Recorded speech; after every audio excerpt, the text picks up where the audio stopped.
Ready? Yep, Okay. we're ready whenever you are. So very much like last night or evening, what I said after the game, I thought really all three phases contributed. The defense I thought played very well.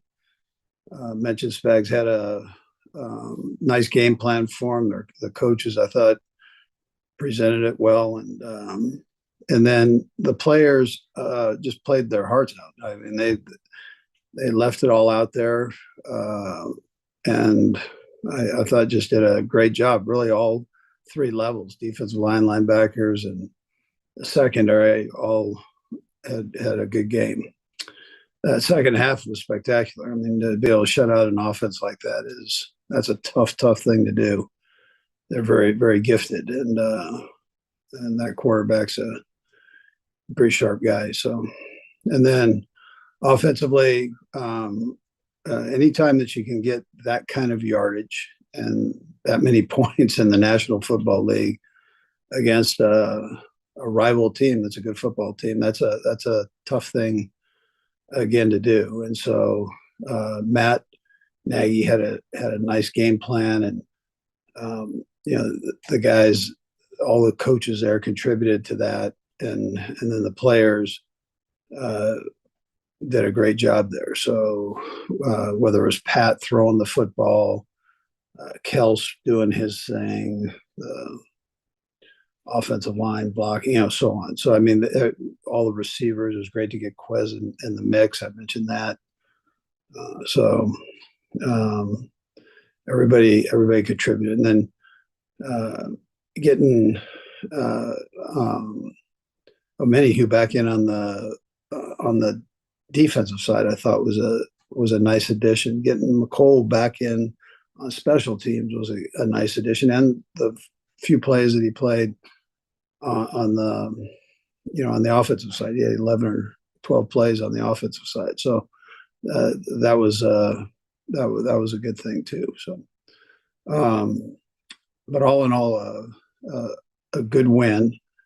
We're already deep into Denver right now, so we're putting this one aside from a coaching standpoint and working on Denver. But whatever questions you have there, fire away. First to Adam Teicher. Go ahead, Adam. Hey, Andy. Omenihu yesterday looked a little bit like maybe Chris Jones did in his first game back down in Jacksonville. It was hard to tell those guys had been gone. Do you remember what he said to you as he was walking out before his suspension, or maybe what you said to him, anything like that? And Brad, I'll have a second question as well. Yeah, just that he had a place to work out. He was going to stay on top of it. He had really worked hard during training camp. So, I mean, he put in a lot of extra time there at training camp and got himself in good shape, and kind of understood what we were about here. And he wanted to play in the preseason games. He wanted to get enough reps there so he could have a little bit of that muscle memory coming back. And then he busted his tail. I mean, you got to hand it to the kid. When he was away, he worked hard and was able to come back in good shape. Now, I'm not telling you that he's not going to be sore today. I mean, he'll be sore, and but he's a tough kid. He'll work through it. Okay, and your four-man rush was particularly effective yesterday. Something you can put your finger on as to why that was? Well, that's a good offensive line. So, but I'd tell you that I thought our guys worked well together. I thought Joe had a good plan for him up front, Joe Cullen, and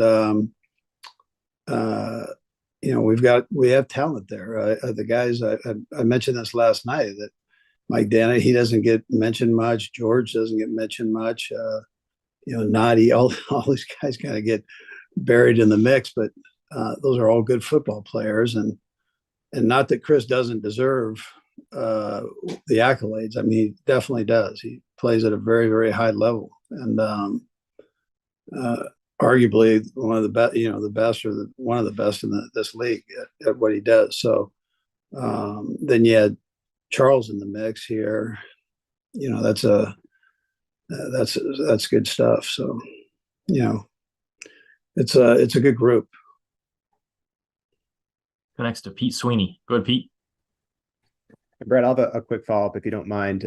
When it comes to the wide receiver room, coach, I know that we talked a lot about Rashee Rice recently, but it seemed like Justin Ross's snaps were up. Was that a game-specific type of deal, or is it something that you have seen kind of lately that has led to let's try to get him some more work?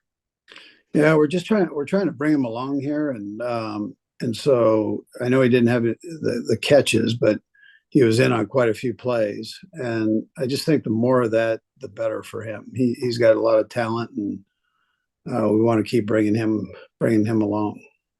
And then just about Nick Bolton, is there any status update right now there? Do you anticipate that he'll maybe miss a few games here? P, I'm not sure yet. Those guys are working through all that now, so but we'll have that for you later today or whenever. Go next to Seren Petro. Go ahead, Seren. And Brad, I'll have a follow-up as well. Coach, MVS, he may be, this is probably his best day. He brings obviously a certain skill set to it. What was it more what Denver did as to why he could shine, or is there something that, he's changed, Pat's changed? Why did he have such a day? Yeah.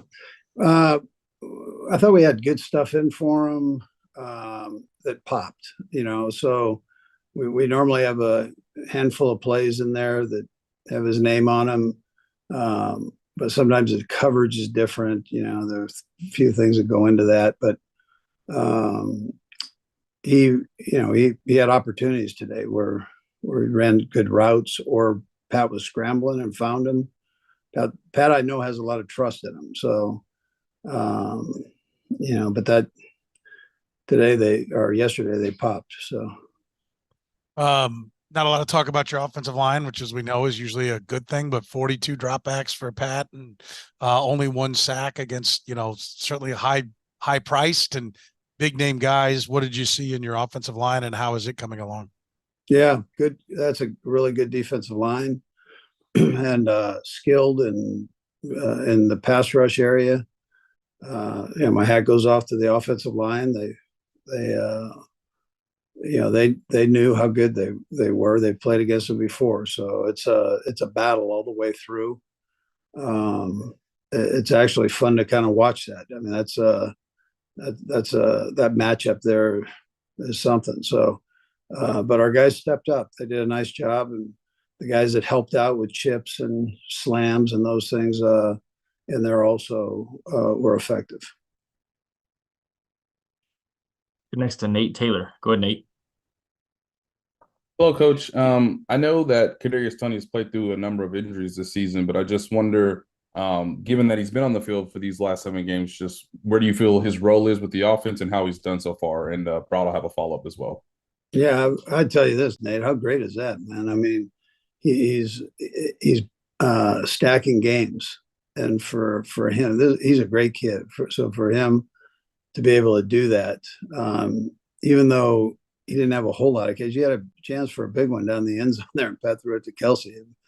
That he was wide open on it, and so he's doing a nice job for us. And he had a couple plays where he popped, and we didn't see him. So whether it was pressure or Pat just went to somebody else there. So, but he's doing a good job, and I love the fact that he's stacking games here. That's it's great for him, and it's also great for the team.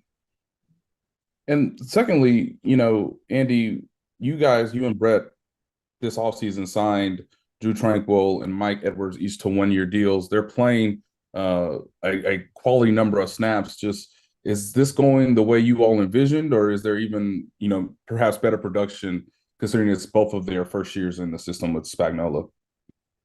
Well, we were excited to get both of them, and because we knew what kind of players they were. Brett does a great job with all that. I'm saying we. I mean, he's the one doing this, not me. So he does a phenomenal job with that, but having played against them, I knew those are good football players, and adding them into the mix is is a beautiful thing. So, anyways, that's wherever it goes from here. I can't tell you that. I don't know that, but I would tell you that we're glad we have them. I will go last two, Matt Derrick and then Nick Jacobs. Go ahead, Matt. Hey, Coach. Good afternoon. Couple of Hi, Matt. questions. Couple of questions for you. Yesterday when the Chargers going up tempo in the first half, some of the defensive guys talked about took some adjustments to get used to. Could that have been a situation where in the past, when maybe you don't have the depth that you do right now, that could have been a problem with guys getting a little bit gassed and tired in the second half?